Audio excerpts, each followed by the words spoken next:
There can absolutely be options outside of bankruptcy to address debts. So debt in itself is not a bad thing. In fact, debt can be a very important tool, whether it's to create a business or sometimes to finance individual assets that may not be accessible by lump sum. But debt can turn into a little bit of a sand trap where sometimes it can be difficult to get out.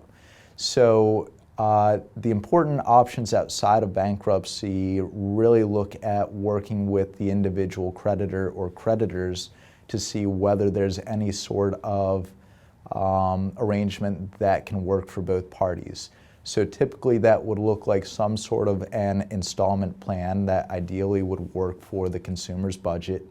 Or in some circumstances, if there's a large balance owed, sometimes the lender will consider some sort of a settlement on the debt, especially if the consumer is able to produce a lump sum of money. So each circumstance is a little bit different, and it varies depending on the income and existing assets of the consumer as compared to the balances that are owed, but there are absolutely options available.